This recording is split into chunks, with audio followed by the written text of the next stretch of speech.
Yeah, the maps obviously are like super cool. But what I've spent almost all day digging through today was a lot of the text, which is in this sort of. I found this file with just a dump of just text, and it's all of the text for like labels for items and maps, and the text that shows up when you enter a dungeon, for example, it shows on the screen, or just the dialogue text. And of course, I don't speak Japanese, so I was just like copy pasting everything into Google Translate. So for sure, like the grammar and stuff is wrong, but like there's some really neat stuff. And like Luke mentioned in the chat before, that we got to see sort of what these cut functions were.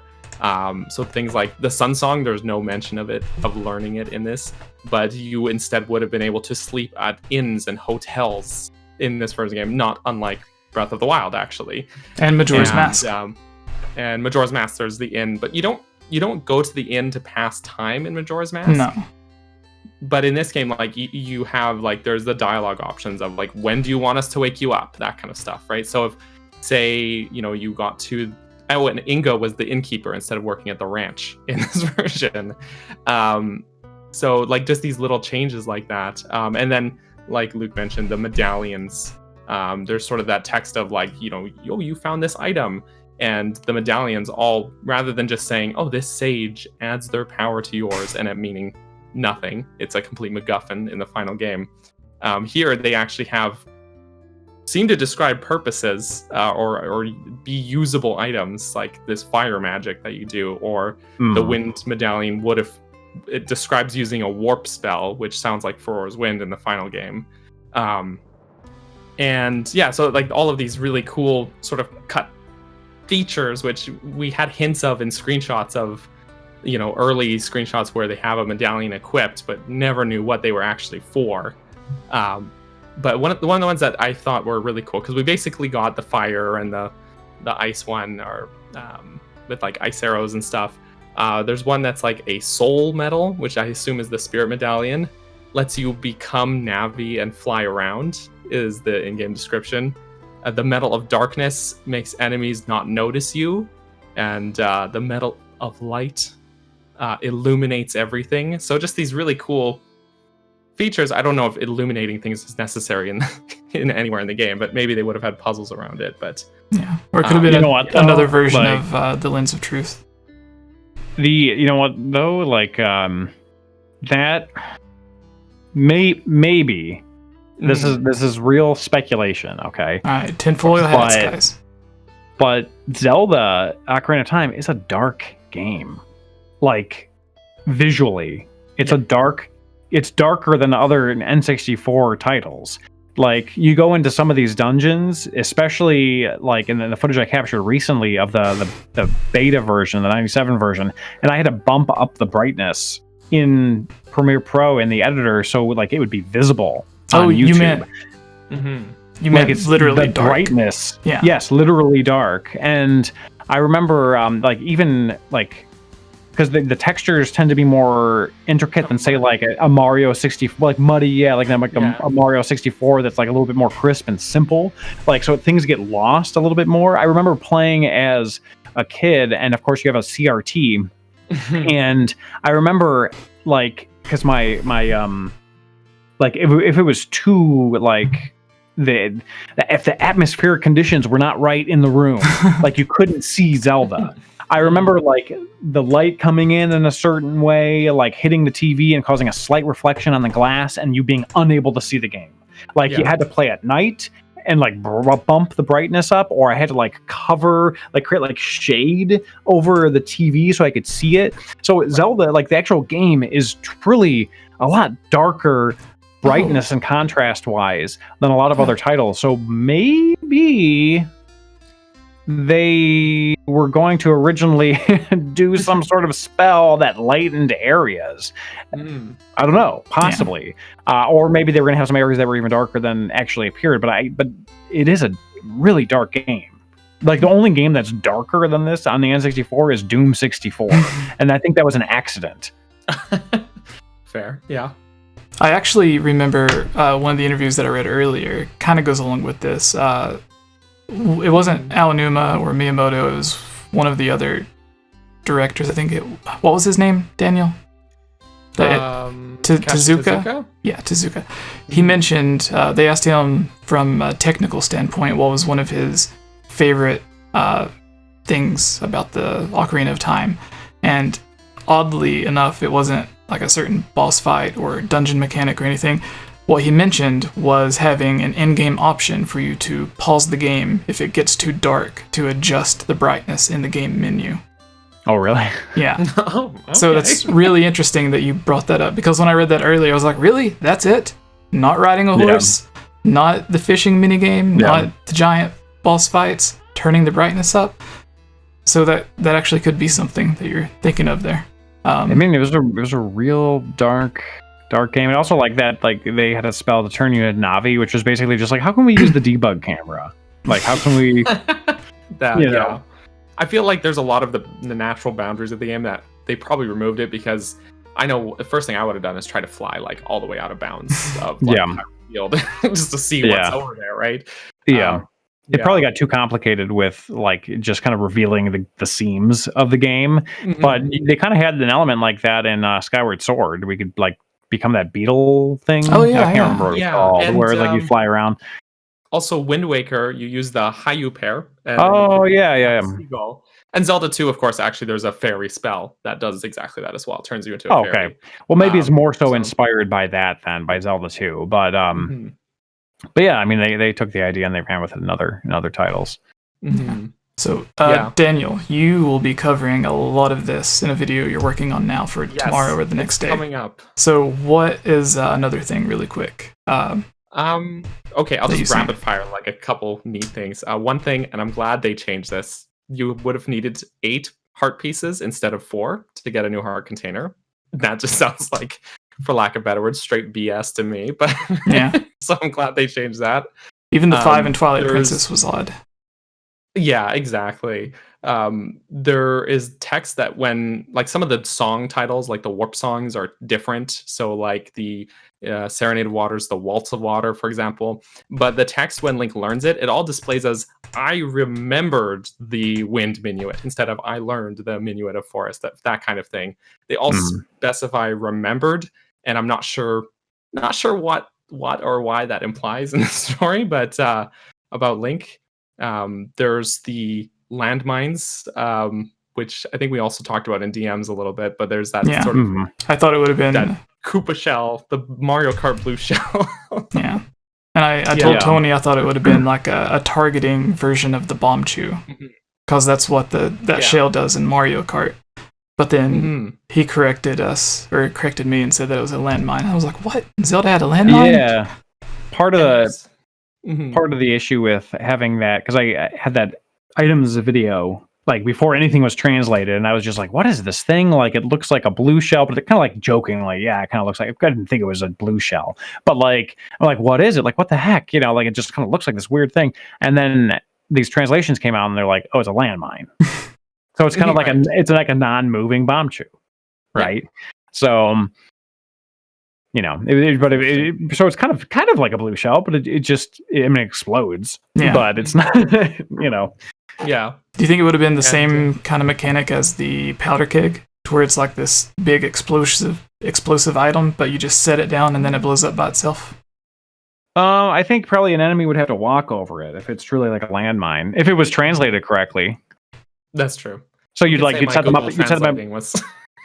Well, no, other people translated it as landmine as well. So, I mean, it's possible that maybe you set them down in an area that was heavily populated. You know, like maybe like an enemy has like a back and forth. Yeah. You know, and then you set the landmine, run away, and then, you know, it blows up as it goes through its normal like walking routine. That's pretty cool. That makes sense. Daniel. Right. You can eat a chicken egg. I don't know why it's not an important detail, but there's just this line that's like, you know, when you eat it, you feel like a snake. And it's just like, there's this sort of jovial sort of humor about all of the dialogue. And also worth noting, a lot of it is narrated almost like first person. Like it's Link saying like, oh, I found this thing. And instead of being like, you got the thing from the game to you, which is really neat.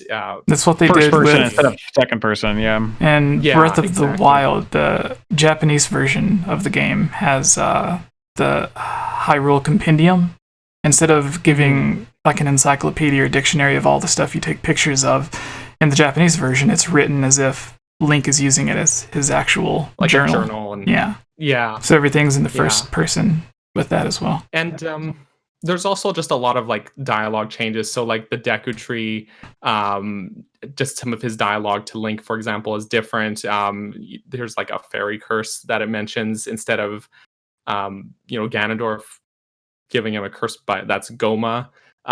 You would have had to save Navi from inside the Deku Tree, according to this text here, which means you didn't start the game off with her.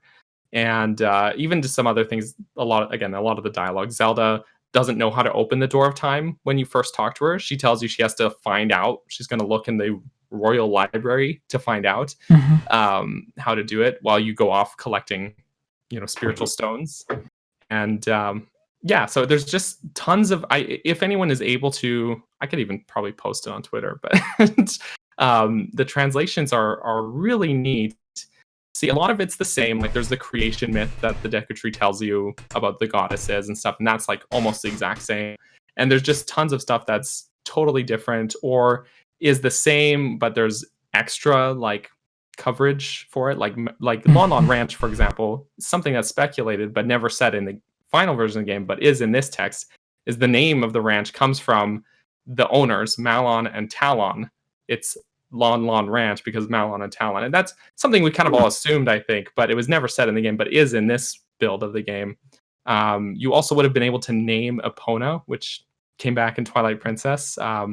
So even though it's something we never saw, there's at least text that gives you the option here in this big dump of text. So there's more that I'm going to be covering in that video on Jesse's channel really soon when I'm done working through all this stuff, but it's really cool. That's I won't spoil anything too much for when that video comes, because then no one watching this will watch that one though. So I do think from the text that you sent over, it was interesting that it referred to any fairies that you got or utilized as fairy souls, which kind of gave a little bit more gravity and sort of almost a little bit more macabre in terms of utilizing them, because it's like, I'm going to, instead of like, we kind of always assume like you use a fairy and that fairy brings you back to life. But like in this, it seems a little bit more like I'm absorbing your life energy. Yeah. And I'm absorbing your soul, and your soul will bring me back. And that's your purpose. And now you've dissipated. That's, you know what I mean? Like that. Hey, you remember this is for kids, right? Yeah. And it kind of almost reminds me of, I don't know if it was just a lucky guess or what, but the missing link mod where that's supposed to take place between Ocarina and Majora's Mask. Right. Part of the lore in that is that it's supposed to lead up to Majora's Mask, so Link is looking for Navi, and you come across a library and it's talking about like, well, what happens to fairies after they've been used up for their purpose? What is, if they have a purpose and then they've done it, do they just disappear? Like it almost kind of makes you think of them more as beings and less like. Sorry, guys. So yeah, because like you have the fairies that rejuvenate your health, but then you also have Navi, who's more like sentient. So it's like, but it's kind of like put a little bit more gravity towards them. And it seems like the early dialogue or the early text also did that as well. So. Yeah, what's funny is that's something I always thought of as a kid. I just remember like one of those random child thoughts that I remember as a kid playing this game and thinking like, does Navi think it's weird that we stick another fairy in the bottle? Does she get weirded out by that? Yeah. It's bizarre. It's totally weird. Yeah. Another just like weird tidbit, I guess another spoiler is a lot of the dialogue with Gorons, when you're talking to Goron characters, they use that term Goro like throughout their own dialogue, which they don't in Ocarina of Time, but in other Zelda games they do. There's a lot of Gorons that say like Goro and like intermittently, including even Yunobo in Breath of the Wild, so as recent as that.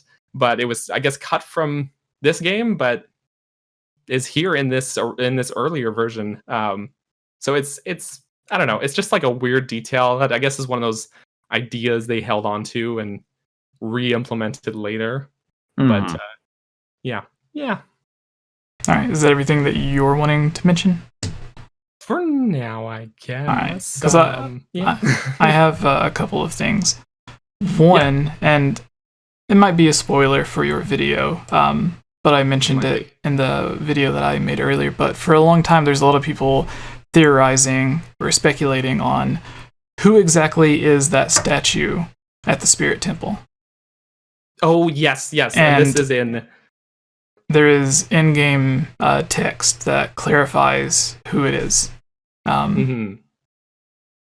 Yeah, this is one of the big thing is in the retail version of Ocarina of Time. It's just like the sand goddess, and they call it the Desert Colossus, is the big statue. Yeah, and I think in the Japanese text, in the Japanese, they call it like there's a Japanese symbol for evil next to it as well, which is odd because you don't. It's just like one word different, because instead of just being the evil goddess statue, it specifies in this version the evil goddess statue Din, who was one of the 3 golden goddesses. And I'm not sure why Din is implied to be evil here, because in none of the other games or anything else is that ever implied. But it's like, from a lore standpoint, I know there's probably 100 Zelda theorists out there who like that blew their minds, I'm sure, because we've always speculated is this a separate goddess? Is this the Gerudo's interpretation of one of the other goddesses that we already know about? Is this like just a cultural difference or something else? But I guess the original intent was, this was the goddess of power, Din. That's their Gerudo's, I guess, their interpretation of Din. In this version of the game, at least. And then they cut it out. Lore-wise, I thought it fit really well because you have the Gerudo, who their characteristics are their red hair, and Din is always associated with the color red. And then you have the Deku Tree's line saying that she created the red earth or whatever, which you could possibly take as the desert because the color of the sand and the mountains and everything. And then she's the goddess of power, and the Gerudo King is the one who gets chosen by the Triforce of Power. So there's a lot of little connections there that they could have put, and then at the last minute decided to take it out and leave it just another mystery or something. And then even the Oracle Din, who's based off of the goddess Din that gets introduced in the Oracle games, looks a lot like Gerudo as well, with the gold bracelets and the same color and type of outfit that Nabooru wears. And the other thing is, in the item screen, you see the spiritual stones. And for the longest time, we've seen the ocarina with like the red, blue, and green stones in it. And people speculated maybe this is what you do with it, but we didn't really know for sure. But apparently, whenever in this version of the game, whenever they put the Triforce in the Sacred Realm, and they closed the door of time to get there, they made the Master Sword the key to get to the Sacred Realm. But to open the door of time, they created these 3 different stones or whatever. It reminds me of the Infinity Stones because you gotta go around collecting them all from like different people. But you are Thanos now. So apparently the goddess gifted Zelda to take care of, and not Zelda, but Zelda's ancestors to take care of and protect the ocarina, which seems to be not the Ocarina of Time, but the fairy ocarina. And then the Kokiri Stone was gifted to the Deku Tree, and the Kokiri, and the Goron Stone was gifted, or the Goron Ruby was gifted to the Gorons, and the same with the Zoras. And once you get all 3 of those pieces and the Ocarina of Time, and you combine them, then it turns into the Ocarina of Time, and you can open the door of time to get the Master Sword. And it mentions that Zelda isn't having these visions or dreams. In the text, it says that the goddess Nehru is speaking to Zelda. So, right, rather than her having sort of her own premonitions that she has what she describes it in like the final game is she's having these dreams. But in this build, she talks about Nehru speaking to her. Yeah. Also, to derail things, Jesse. Sorry. Oh, you're good. It reminded me, one thing I wanted to talk about is something I found digging through all this text is I think a big change in the structure of the adult portion of the game, actually. And basically, in the final version of the game, as we know, when you pull the Master Sword, you're sealed for 7 years. You come out, 𝐼𝐸 stands in the way of the pedestal for a while, so that you can't actually put it back until you finish, I think, the first temple, the Forest Temple. But in this version of the game, what seems to have happened is after you would land out of the Sacred Realm as adult Link, the Door of Time would close, actually, and you wouldn't be able to access that room. And the spiritual stones would be there, but they'd be sort of no longer colored in. They'd sort of lack their shine. And you would have to reactivate those at the fire and forest and water temples to be able to reopen the Door of Time just in time for the Shadow and Spirit Temple, where you need to do a portion of those as young Link. But basically, you would have been forced to stay as adult Link for a lot longer in that portion of the game, as opposed to in the final version, where you can time travel you just have to do one dungeon, and then you can time travel as much as you want, really. It's kind of funny, because it's like they gave you an in-story reason of why you can't immediately travel back in time, but in the final version, it's just 𝐼𝐸 standing there. She's just standing in the way. So it's like, we did have a real reason why you couldn't do it, but now we're just going to put her there. That would explain. I've always wondered why the spiritual stones were like grayscale in certain shots. Yeah, in just a couple screenshots. Yeah. And it's it talks about, there's text where it's like, oh, the stone's stuck there, but it's lost its shine, and then the door won't open, is what, like, the Door of Time won't open now. And then so I mean, I don't know if it's at the temples they'd have to do it, but at some point that just makes the most sense to me from what I. But I think closing the door just makes way more sense than having 𝐼𝐸 just stand there in the way. Yeah. All right. Like their one-time use. You have to, unless you can recharge them. Yeah, one and done. Yeah. All right. So again, I could go on for hours talking about this stuff. There's a lot more that you can see in some of Tony's videos on Hard for Games, and there's 2 videos so far from us, and Daniel is working on a third, going more in depth on a bunch of the tech stuff that we mentioned, plus a bunch of other stuff that we haven't had time for. And Tony, I apologize for keeping you past your allotted time, but thank you for staying with us for a full hour. How dare you? we somehow got up to 82 people watching us talk about a game. That's great. Yeah. That's good stuff. Talking about a game that didn't happen.